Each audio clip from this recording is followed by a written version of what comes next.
Hi guys, we're back with Side Eye Podcast. We're on episode 4. There's so much going on. When is there not? I feel like we start every episode with that. My name is Marina if you haven't watched the other episodes. Yeah, and hey guys, my name is Marlene, and I'm really stoked to be back on and giving you guys all the updates and all the crazy lore happening with politics this week. Do you want to go and tell us your side eye? My side eye. Sure. I mean, okay, guys, I know that I'm very much politically like politico policy brain, but like I love makeup so much. I'm like a big girly pop at heart. My side eye of the week is not really anything political. It's just more like the Statue Beauty cheek stay. This thing has been pissing me the fuck off. Like I love a good creamy blush that can like blend in pretty well with like powder products. This is so patchy. I love her. Beautiful color for anyone who's like olive toned or like deep winters like myself and Marina. A mauve neutral cool toned blush is beautiful. This is beautiful. It's just very patchy. Statue Beauty has like these really nice like contour like lip stains, and I'm wearing it right now. But yeah, major side eye, and I'm gonna keep her, but only for my non-makeup days. Marina, what Yeah. about you? Give me your side eyes, please, or your Dude, hopiums. I will say that's really helpful to know because I feel like we also have similar skin. And I was like, do I get that one as well? But I find with like any kind of liquid blush or like cheek tint or something, it really can vary person to person. Like it varies so much. For Like I have a sure. friend who like recommended these one cheek tints or like liquid blushes or whatever to me. And they work so well on her skin. But on me, they were just like, it wasn't gonna happen. So I completely get that. That's good that you told us that because I'm not gonna get them now. Like I was gonna, Yeah, but and they're so pretty too, but they don't have like a sheen, so it's like a very like satiny matte finish almost. So like if you mm, really want, and also again, when you layer powder over it, it just looks very patchy. So they're probably more ideal uh, for like your non-makeup days where you want to look a bit more flushed. So, anyways, continuing on. yeah. Honestly, Marlene, I don't really have a side eye for you this week. I've been feeling randomly, surprisingly, out of character for me, optimistic and hopeful. And there's like some hopium in the air. So I would say I actually have a hopium of the week. And my hopium is Hunter Biden. I know that's the same as yours. Hunter Biden is our hopium. If you don't know what's going on with Hunter Biden, he's obviously pretty well known for being is yeah, he's well known for He's being how he is. But he made a Twitter account. I think this week, a few days ago, I think so, he made a yeah. Twitter account, and he's basically like returning to like being a public figure and just basically like tweeting and responding to people, which he doesn't like really talk much or do a lot of like public appearances or honestly just give his takes on things in general. But he's back and he's so funny. Like he's so funny, you guys. He's just like responding to anyone who like ats him on Twitter and is explaining things. And we were talking about like Marlene, what was that tweet about? Like Yeah. There someone was basically was. No, go ahead, tell it. no. Someone quite literally, I think it was like some like right wing commentator was basically saying, "Oh, like aren't you part of the elite oligarch class? Like you're the son of a career senator." And then Hunter Biden responds with like that very famous like photo of him with like a cigarette in his like in his mouth, and he's like, "Do I look like I'm part of the elite oligarch? Like this was taken at a Super 8 motel off the I-95, by the way." He's just so real. He's so Kendall Roy coded, and I think Yeah. anyone who fucks with Hunter Biden, it's like like you know someone in your family or in your life who is so real like that. At least I do in my family. My oldest brother, but it's just No, yeah, literally. he's so real. But you were saying something about like how he's kind of like actively reviving like He's good Dem comms. reviving.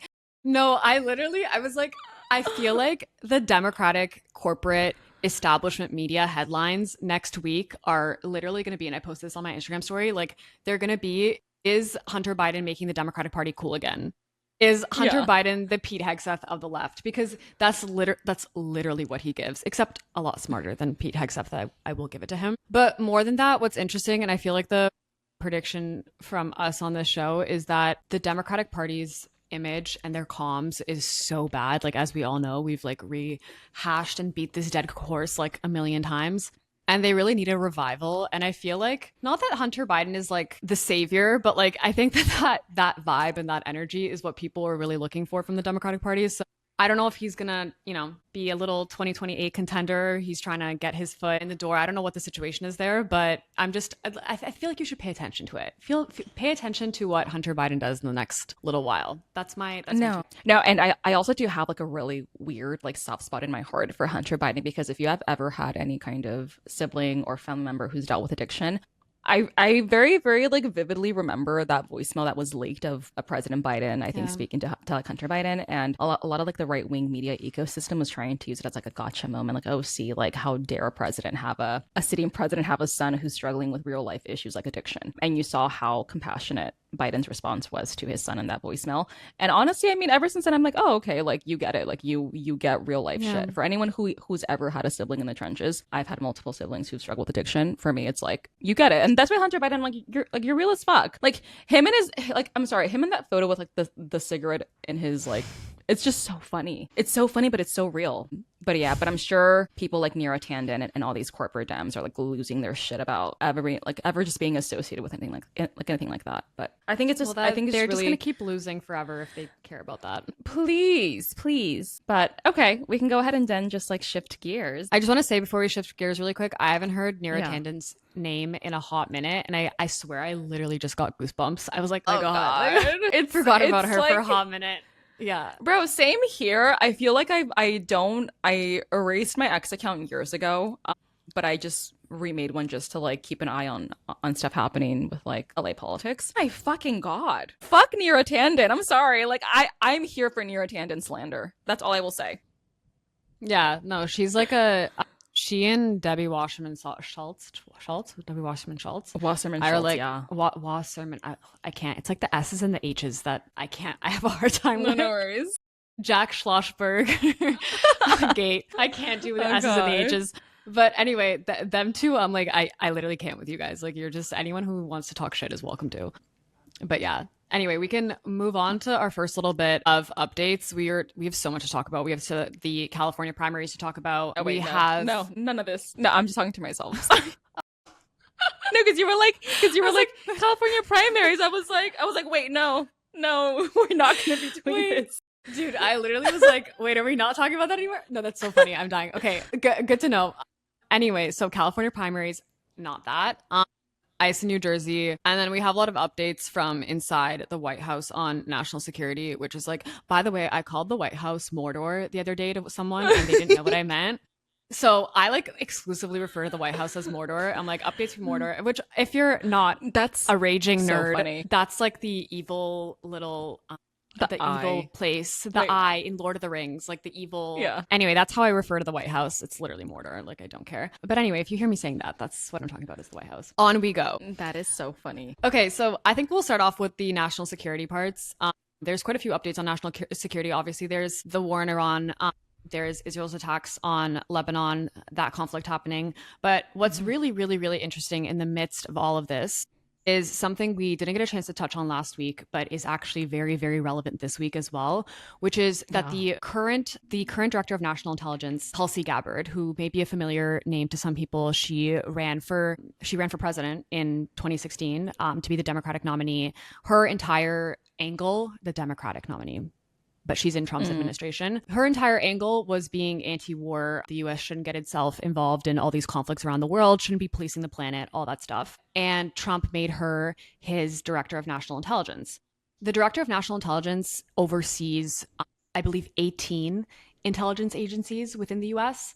And so it's a pretty big job. It's a big job. It's an important job. You have to have a lot of previous experience in intelligence. So, to a degree, that appointment made sense because it helped Trump also posture that he was anti-war since Tulsi's anti-war. I believe a few weeks ago at this point, I think we're almost at like 2 weeks. Time flies. I actually don't know. She announced that she's stepping down. This was in the middle of the Iran war negotiations. To anyone who follows this stuff, what that signals, if you've been keeping track of this administration, is that there was a level of disagreement between what Tulsi wanted and what the rest of this administration wanted. Makes sense given Tulsi's like, I have my issues with her, but she's actually anti-war to a degree.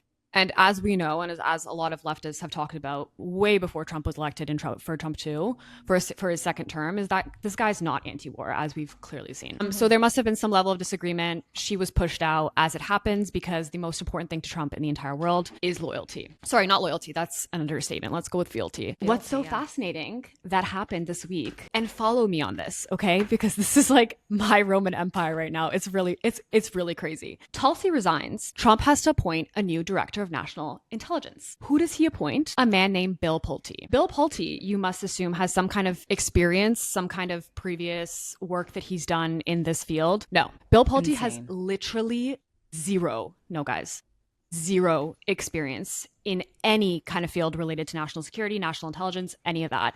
He is the current head of the Federal Housing Finance Agency. So his entire career has been spent basically in housing and development. I believe he's like the CEO of like a family development business, whatever, it doesn't matter. This man is now the acting director of national intelligence for the Trump administration, while also at the same time being the Federal Housing Finance Agency head. Yeah. Insane, absolutely insane. As I mentioned, like this position oversees 18 intelligence agencies within the US. Why do I keep talking about this? Why is this like, oh, so important? Because this man having absolutely zero experience and being put in one of the most important positions as it relates to national security is yet another indicator that Trump does not care about having competent people working for him, having competent people leading this government. What he cares about is endless fealty, endless loyalty. And how do we know that? Because what's so special and so interesting about Bill Pulte is he used his position as the head of the Federal Housing Finance Agency to basically come after various perceived enemies of Trump. So as you'll remember, Trump went after Letitia James. He went after a few other people as well. He went after a number of people, essentially. Adam Schiff, Lisa Cook, who was on the board of governors for the Federal Reserve. And what Bill Pulte did is he used his position to basically like accuse these people of mortgage fraud to give Trump a case against them, which obviously did not hold up. But I thought that was particularly fascinating because I was like, clearly, yet again, as we've seen multiple times, you don't care about any level of competence. You're not even trying to posture that you have a certain angle that you're going with in terms of like, let's say having Tulsi as the director because she gave the image that like he's anti-war, he doesn't want to involve himself in pointless conflicts. He doesn't even care about that anymore. He will just give anyone any job as long as they've shown endless levels of fealty, basically, and that they'll do whatever he wants. Anyway, all that's to say, like, Trump's roster of insanely incapable, completely, I don't even want to say underqualified, but just like completely not qualified by any means people who are running his government is insane. Like, it's, you actually have the cast of the Looney Tunes running the US government at this point. Like, we have Bill Pulte now as the acting the acting director of national intelligence. You have Kash Patel. You have Pete Hegseth. You have Linda McMahon in education as like the former CEO of the WWE. Like, this is so RFK Jr. Like the stack is crazy of like just completely like underqualified, like unqualified completely, like by any means whatsoever. Like, I wouldn't trust these people to I wouldn't trust them to plan a high school prom. I wouldn't trust these people to plan the group Europe trip. You know what I mean? Like, I literally would not trust these people with anything, let alone with managing the US government. So I don't know. I was literally just in DC a few days ago and walking past like the south lawn of the White House and seeing this like massive like UFC. Have you seen that online? Like it's like this massive like structure where they're gonna hold like an actual like an outdoor UFC match. And you see that it's just there, just like completely propped up on like the south lawn of the White House. So I don't know what to say, except it's just it's insane. It's insane. Yeah, it's like, it's absolute crazy shit.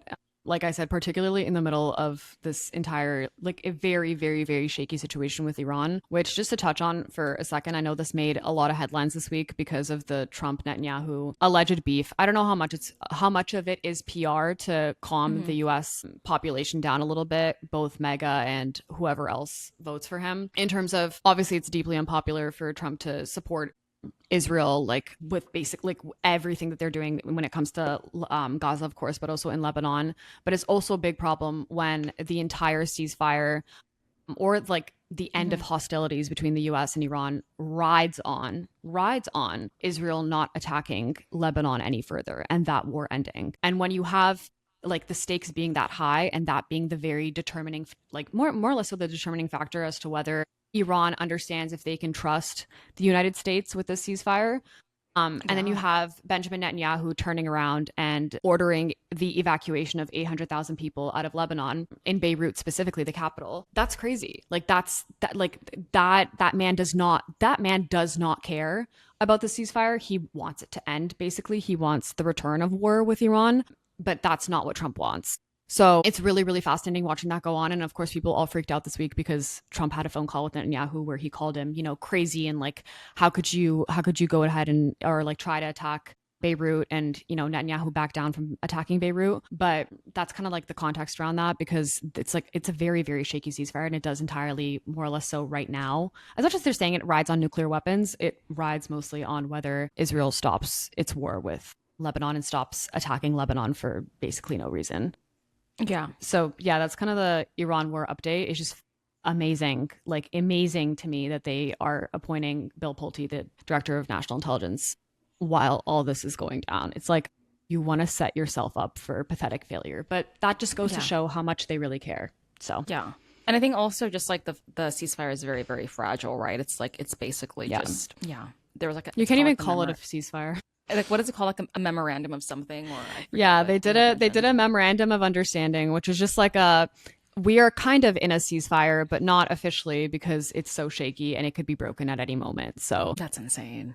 That's actually okay. Now we're gonna quickly switch gears, guys, to the LA mayoral race and the California primaries as a whole. For the folks who have not been tapped into what's been happening with all these elections, on June 2nd, I believe was election night. So I think multiple states were holding their primaries. California had a lot of very, very decisive primaries, starting with the governor's race. You have Steve Hilton, Javier Becerra, Tom Steyer, and then you have the down ballot races, congressional races. Shout out Mai Vang, Randy Villegas, who are running a very strong progressive left flank just platform.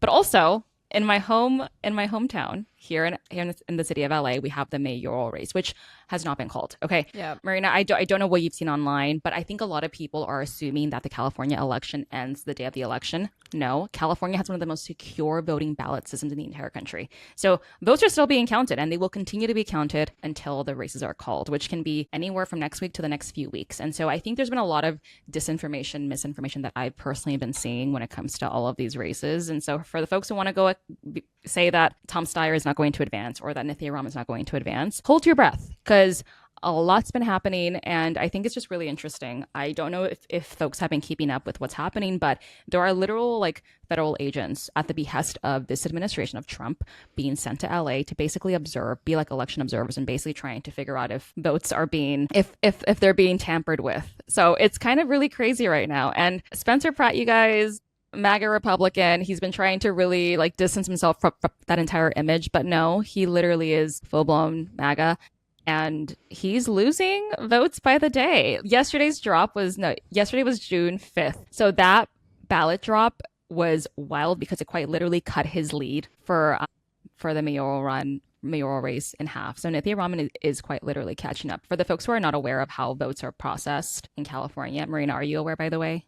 Do you know how it no, works? and oh my God, this was such a great learning opportunity because I actually wasn't aware that it worked like this in California. And I was transparently confused like everyone else. I was like, why is this taking so long? But then you explained it to me the Mm-hmm. other day, and it makes complete sense. If you want to let everyone Yeah. know how this works. Yeah, no, literally. Basically, the votes that you see the day of the election, those were the votes that were happening of folks who basically walk into vote centers and vote the day of. Those were the votes who were of like the vote by mail ballots that had already been sent in and processed, and also any provisional ballots that folks have sent in. So basically, it was a constellation of all those voters. And for the folks who don't really know how California politics or like the voting stuff works, election day results tend to lean a bit more conservative. And then you have Yeah. the vote by mail ballots that come in and that tend to lean a bit more progressive, that can basically favor candidates like Rahman or Bass, which is why a lot of political pundits and a lot of like your electoral data nerds were like saying, do not believe what happens the day of. And honestly, you can literally just look at what happened in 2022 with that LA mayoral race back in November. Sorry, Rick Caruso was outpacing Bass. It took a week until that race had to be called where Bass basically won over Caruso. Caruso was then like the Republican who was low key, no, Democrat, but low key a Republican. I think it's a weird, that was I'm a not a weird race. Republican, but I am in every way but name. But like, I'm not a Yeah, Republican. Yeah, we know them. basically. Yeah. Yeah. And so for the folks who have not been tapped in, yesterday was a really big ballot drop because LA County, they're basically processing ballots every single day. They're counting all the vote by mail ballots, all the provisional ballots. And what really is very what folks don't really know is that every single signature has to be matched, right? So people are actively looking at these signatures and they're trying to make sure it matches so that vote can count. Yeah. So it's a very extensive process. And it's just really crazy to think about all the misinformation, disinformation being leveled at the California primary by this administration. It's not even happening at the mayoral level. It's happening with all races, even the governor's race, right? Tom Steyer, I think, just posted something about how every single vote in California will count, even if folks want to say that these elections are rigged. They are not rigged. But I'm honestly looking forward to it. For the folks who want to keep tabs on what's happening with the LA mayoral race specifically, ballot drops are happening every single day, and it is quite literally really exciting to see Nithya Raman catching up with Spencer Pratt, because I personally don't think that Spencer Pratt's going to make the general. I think it's going to be Nithya Raman, but I'm going to continue holding my breath and hoping. But for the folks who don't know, yesterday she went from being, I think, 7 points behind Pratt to now nearly having that. So that was like, she cut it by like 3%. So right now she's only trailing him by 3 percentage points. And there's a lot of ballots to be processed still. So I suspect that's going to continue cutting into his lead. So yeah, I think there's like there's like a week or a few weeks left of like processing ballots. I think there's upwards of 700,000 ballots. So guys, I think Nithya is going to make it. But if she doesn't make it, then y'all can say that my aura has been stolen or gone. My aura nor more. I will never talk about this ever again. So yeah, but I would say even just the fact that Spencer Pratt was, even if he doesn't make it to the general, like the fact that he was able to get as many votes as he did is still a big fat problem. Like that, like is still something that needs to be addressed, particularly in LA as well. Like to me, he's just a result of years of neoliberalist, centrist, democratic electoral supremacy, where you just didn't have the actual grievances of people addressed completely. Like I personally, I'm not one to attack the voters, but the fact that someone like him, who is just like so clearly dumb, like, you know what I mean? Like so clearly not like, to say that he's not equipped to be mayor is understatement of the century. Like it is actually like making like that like super dumb loudmouth guy from your high school class like the mayor of the second biggest city in the country. Like it's utterly insane, but he just was able to speak to a few of the very key grievances from a portion of the LA population that unfortunately didn't feel represented by the current mayor, which is understandable. Like I can't tell you very I'm some fan of Karen. Yeah, like I can't tell you I'm some fan of Karen Bass. And what ends up happening is that people end up getting disenfranchised with, I don't want to say progressive politics, but democratic politics, like the center, the like left of center. And they end up voting for someone like Spencer Pratt. And it's just like the age old, what is now becoming the age old lesson that apparently every city and every state is having to learn of: neoliberalism literally breeds right-wing dumbass political candidates without fail, over and over again. Yeah. Like you're like, oh, where'd Spencer Pratt come from? He came as a baby product, like the child of failed neoliberalist politics, which sorry, Karen Bass, that's you. So that's my 2 cents. And it's crazy. No, it's crazy because like she's like a very like uniquely vulnerable, like, I mean, the anti-incumbent sentiment in LA is actually pretty wild, just how powerful it is right now. Like people do not like Bass, and I genuinely think it's just like one of those things where, I mean, you see it with, I think it was like MS Now or also like CNN, where like, oh my god, like Bass is advancing to her runoff, and you see this image of her like laughing and being very happy about it, but it's like you literally only got 34% of the vote. Like this has not happened since about like 2005. Like you should have won this runoff outright. Yeah. And you didn't. And that is an indictment of your administration. Exactly. And so it's actually kind of insane. And I'm just kind of wondering, like, how are you so siloed? How are you so insulated? But yeah, even seeing that like Politico article where it's like, oh my God, like the anti-establishment fever is breaking in California. It's like, no, these are pretty like objectively bad candidates, right? Between Becerra and Bass and these establishment coded, like it's just wild. But I do honestly think that when it comes to the wildfires, when it comes to the ICE response, people just didn't feel that sense of urgency, right? But like the urgency just was not felt. And I think a lot about the ways in which during the ICE raids, right, she was too busy quite literally wiping paint off of a wall than acknowledging the grievances of what protesters were fighting against, which was a military takeover of the second largest city in the entire fucking country. What the fuck are you doing? Dude, holy shit. And then on top of that, no, go on. No, go on, friend. No. Yeah, Yeah, like for context, Marlene brought this up to me. She's like, "Do you remember the when Karen Bass was wiping graffiti off the walls?" And I was like, "Oh my God, I completely forgot about that. That was the cringiest shit I've ever seen." Like, It was and this cringy. is, yeah, like literally to your point, it was like, what are you doing? Like, ICE is taking over your goddamn city. Like, what? Like, sorry, Marlene, continue. I had to remind Yeah. people of that. No, but I mean, but I think again, I think there's a lot of anti-incumbent sentiment, and I feel like Spencer Pratt captured that, and we'll see what happens. I think Nithya Raman is on pace to hopefully overtake. Shout out Nithya Raman. I voted for her. Hopefully, she will advance. Because, yeah, I think a lot of what we're seeing in LA that I think people don't really want to acknowledge is the ways in which the budget has been wielded to benefit the LAPD police unions, right? You have all these bloated union contracts, and you've seen those contracts be awarded by this current mayor at the expense of the quality of life in the city. You have entire city departments who are getting their budgets slashed. And then you wonder why folks are upset. That's insane to me. It's insane. Yep. So, yeah, I think Nithya Raman has been very outspoken about it. And I think she's someone who, in my opinion, is very brave because she was willing to say, you know what, I'm not going to fall in line.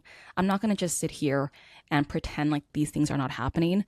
And I'm going to just run. Right. Much to the chagrin of a lot of folks who wanna maintain the status quo, who want to be proximal to power. She said, fuck that, which I think is Yeah. very, very commendable and honestly just speaks to like her independence. But I know folks can have a lot of critiques about it. I welcome it. But I think as someone who's been seeing the quality of life deteriorate in the city of LA, you see it and you feel it. And Yeah. Spencer Pratt tapped into that. And if folks who are part of the establishment want to continue saying, well, we have no idea how we can, it's like, honey, the call's from inside the fucking house. The call's from inside City Hall. Mm-hmm. So Exactly. yeah. But yeah, anyways. If I can make one more point, this is something that's very important to me. If you like have ever listened to me talk about this before, if you follow me, if you have Mhm. been in conversation with me, like I really, really care about how the apolitical people vote. Like the people who don't really care about politics that much until an election comes up or some kind of Mhm. issue or some kind of grievance that materially affects their lives that they kind of just decide then and there, like, oh shit, I care about politics. Like I notice it impacting me.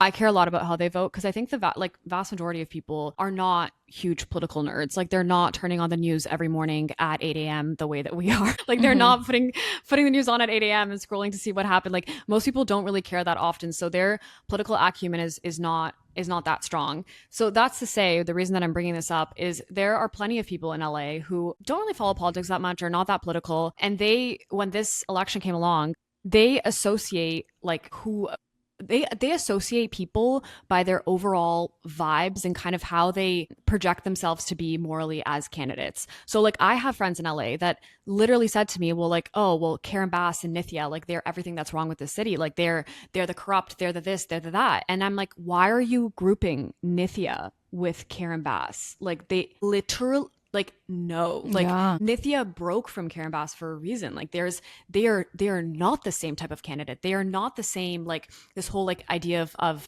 establishment corruption and stuff. Karen Bass and Nithya got grouped together in some people's views just based off of vibes. And Spencer Pratt was kind of seen as like the outsider, the non-establishment candidate, which is very, very unfortunate because it couldn't be further from the truth. But this Mhm. goes to show how important perceptions are for the average person that isn't that politically involved, more or less so. And the Mhm. reason I bring that up for this particular election is I think that there are a lot of centrists, a lot of Democrats, and we've talked about this last time with Cory Booker. We talk about this all the time, me and Mhm. Marlene, but like there are a Yeah. lot of centrists, there are a lot of Democrats who love to posture as progressive. They like to attach themselves to maybe not policy wise progressive policies, but the overall vibes of progressive politics, which Karen Bass very much does so. So does at the gubernatorial level, so does Javier Becerra, and that's a problem because then you're kind of like ruining things for the actual progressive candidates because someone like Nithya Raman is now associated with you, and it's very sneaky, Yeah. it's very evil, and I think it like overall completely doesn't benefit the left as we can see, but not that Karen Bass or Javier Becerra care. Anyway, that's just my Yeah. additional 2 cents that. I really, really pay attention to these things. Again, if you've talked to me about this, like I Mhm. very, very much pay attention to these things. And this is something that I noticed happen with this election but then also like I said at the gubernatorial level. So Yeah. No, which I think is also like everything to everything to a T, which why I think it's really important to always make those distinctions. There are actual like Yeah. really really amazing like left wing progressive candidates who are running just very amazing platforms. I think of like Randy Villegas in the Central Valley, who hopefully will advance. Yeah. Also with Mai Vang, who is going to advance against both incumbents. So I think when you really have a coherent worldview and you can actually like stand on your morals and your values, it's not really that hard to see that to see when candidates, especially incumbent ones, are taking advantage of these more progressive sentiments. Last thing we wanted to talk about today is what ICE is doing in New Jersey. So, ICE was the news story of 2025, I would say for sure, but that hasn't died down a lot. Like, they are still being evil, horrible. Everything going on is completely out of whack and needs all the media attention that it should be getting. And so I thought we could kind of get into this a little bit. Marlene, do you want to kick us off and just let people know what's going on with ICE currently in New Jersey? Yeah, I don't know the entirety of what's happening at Delaney Hall. I think there's a lot of journalists and activists who are on the ground who you can go ahead and follow, but I want to give a really quick overview. So basically, there are current hunger strikes and labor strikes happening within these facilities, especially the one at Delaney Hall that's gotten a lot of national attention. And there are a lot of frontline organizers, a lot of journalists there who are basically holding the line. They're really trying to bring attention to the fact that they're trying to transfer families out, and they're also trying to target the ones who are organizing the detainees inside the facilities. There is literal just how would I even start, Marina? Like there is a lot of just like forced labor happening inside these facilities.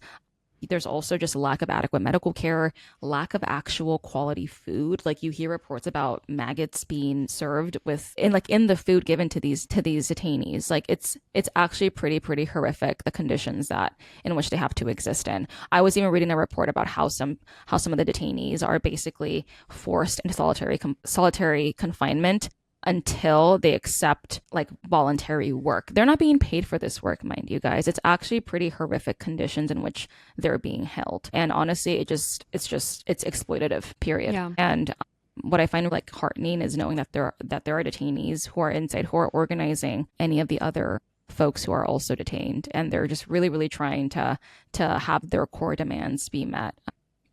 It's been crazy, but it's not just happening at Delaney Hall. Like Delaney Hall has just been just in the news a lot lately, but some of these hunger strikes are also happening here in California in San Bernardino County at the Adelanto processing facility. You have detainees there who are also like holding hunger strikes because of the conditions inside of these facilities, or these concentration camps, because that's what they fucking are. But let me know your thoughts as well, Marina, because I know you've also been hearing about it as well. I think, like, to get into a few details that I think are important for people, it's much of the same that's been happening for the last year, where you have undocumented folks or people who are waiting for their court date, are waiting for their documentation, are doing everything right, more or less so, being literally kidnapped by this secret police, this unaccountable secret police, put in these private prison facilities. I think that's really important to notice that there's like it's a private prison. Like there is a company, in this case for Delaney Hall, I believe it's Geo Group is the name of the company that owns it, that are literally profiting off of federal government contracts by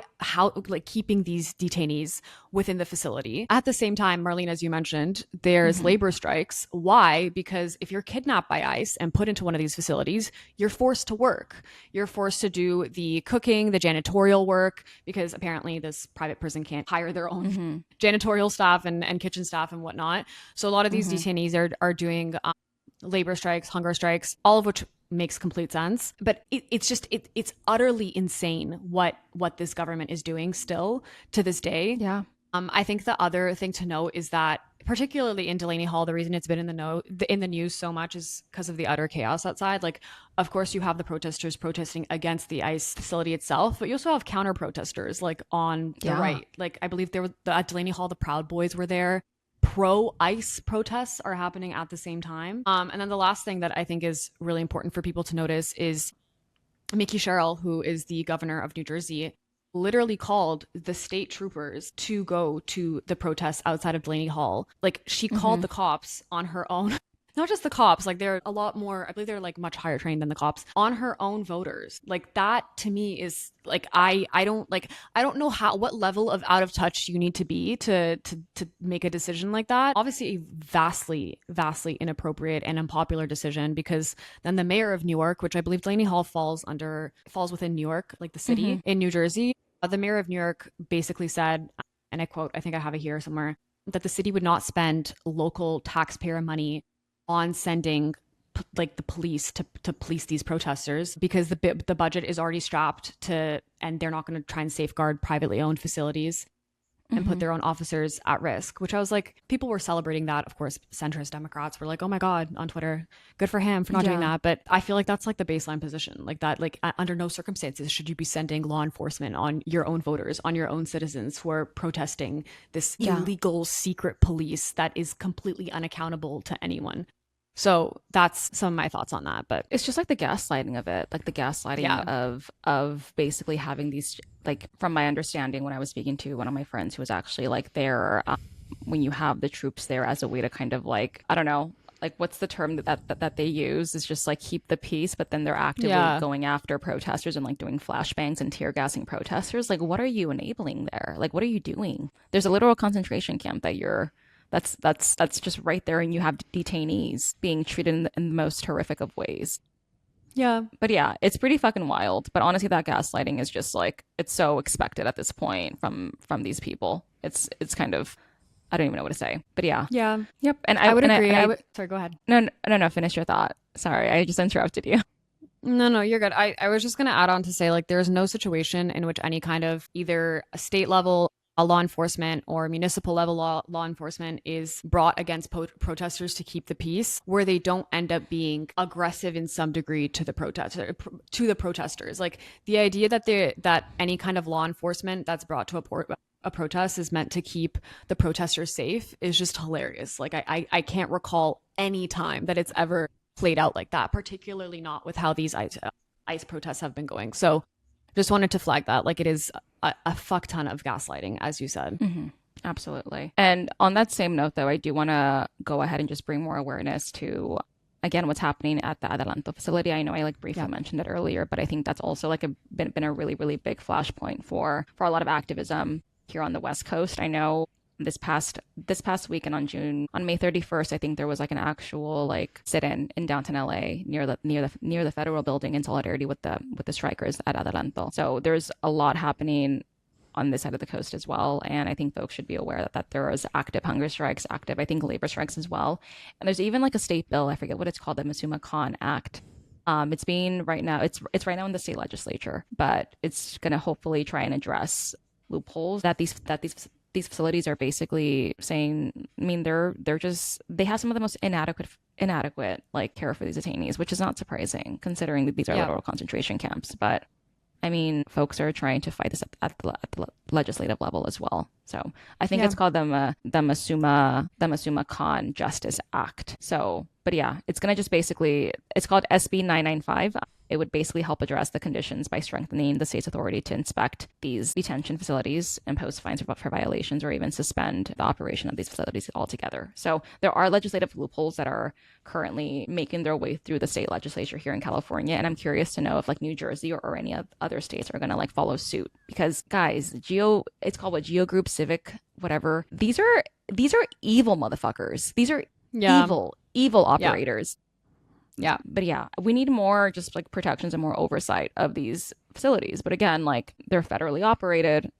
Yeah. And it's really annoying. It's really annoying, and it's really fucking distressing to even hear any of these stories coming out of these. Yeah. I can't reiterate enough, like I truly can't reiterate enough that these are for-profit companies. Like their literal job is to maximize their profits. And so when you hear all these reports and these cases of individuals who in these facilities who have offered to self-deport, who have papers or who like have had their cases already processed and they're being kept in these facilities for absolutely no reason and not being allowed to see their lawyers, like all these things, that is also because these facilities make money. Geo Group, for example, makes money the longer it keeps people in the facilities and the more people that are in the facilities. Like that's how these contracts work. So I think that that's really a huge portion of this, which is like the lack of humanity, the overall like villain evil behavior of this administration and the private prison systems that exist in the US and the private prison companies that they've partnered with. Yes. Mm-hmm. But then also like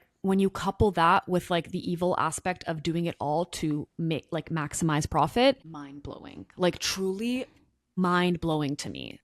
Yeah. where these things have like come to. But like I still can't wrap my head around the fact that they were forcing detainees, like people who are literally being detained right now in these concentration camps, and they're literally forcing them into solitary confinement until they comply. Like that's insane to me. Like the level of like exploitation, it's just it's insane to me. And I think that's not even like the labor strike portion that you spoke about earlier, dude. A lot of folks aren't aware of that. They think that folks yeah, are being detained, that they're not enduring these forced labor conditions. They are enduring forced labor conditions at these facilities where they are being, on top of that, being forced to operate these facilities, right? Like cleaning, like working, like it's insane to me the level of just obfuscation that happens in these facilities. And I think what I find even more powerful is the fact that ICE is actively trying to basically transfer out the folks who are organizing people like on the inside. They're actively yeah, trying to break that up, and actively trying to basically break these people's hope. And when I think about it that way, it's just we have to keep raising awareness about it. And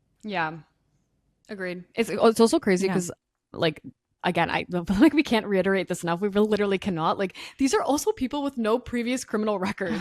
Like that is the part to me that like will never ever not drive me crazy. Like you are putting someone with no previous criminal record into these facilities, putting them in solitary confinement for not wanting to eat maggot riddled food. Like what are we talking about? Like not having documents is just a it's documentation insane. problem. Like And then on top of that, when you have the protesters and the activists who are on the front lines trying to bring awareness to this, governors like yeah, Mikey Sherrill, they literally go and they send their state troopers to go and attack those same activists. Like, what are you yeah. doing? What are you enabling? What are you saying that like that to me is the part that I think really really just drives me up a wall. Like just the lack of urgency. The lack of urgency that we're seeing. I don't know. That It's is, and just it's also, this is where I think, like, sorry, this is like the last tangent I will please. go on, I promise.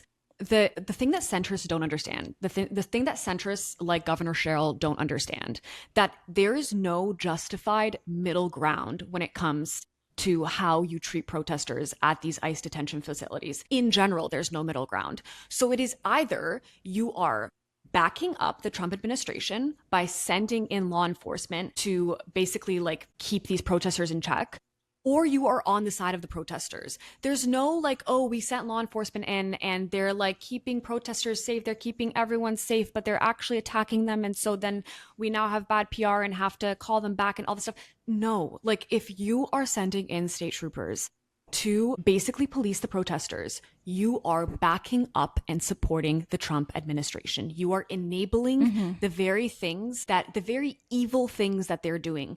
Period. No negotiation, no middle ground, no gray area. It is extremely black and white. And I think that centrists, Democratic centrists, cannot wrap their mind around this at all. And so when they find themselves in this position where, much like Governor Sherrill, where their actions are deeply, deeply unpopular and they receive Mm-hmm. horrible PR and horrible response back from their own constituents, and their own citizens who voted for them, they're like, well, I guess it was really unpopular for me to send in the state troopers. It's like, yeah, no shit. You're enabling the Trump regime. You're enabling Trump's secret, Mm-hmm. unaccountable police. That is literally all that you're doing. So, period. Like, there's no Yeah. negotiation here. There's no middle ground. Yeah. No, everything you said to a T. Sorry, I get angry. If you guys didn't know, I get No, I no, I think it's like it's that needed, dude. Taurus fire. No, I mean at this point, like again, everything you said, there was just a lack of urgency and a lack of just people. Like yeah, everything you said. Period. Okay, and that has been episode 4 of the Side Eye Pod. Thank you guys so much for listening.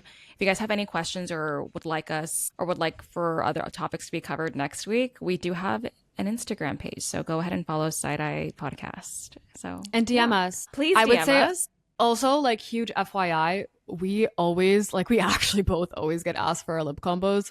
So we started sharing what our lip combo is of each episode on our Instagram page. If you were interested, if you're curious, we freaking love our makeup products, as Marlene said. So We do. I love that. anyway, yeah. Anyway, guys, thanks so much for tuning into episode 4. We will be back with episode 5 very soon. If you have things you'd really want us to cover or talk about or explain, as Marlene said, please just hit us up on Instagram and let us know. Okay. Amazing. Bye, guys. Take care. Bye.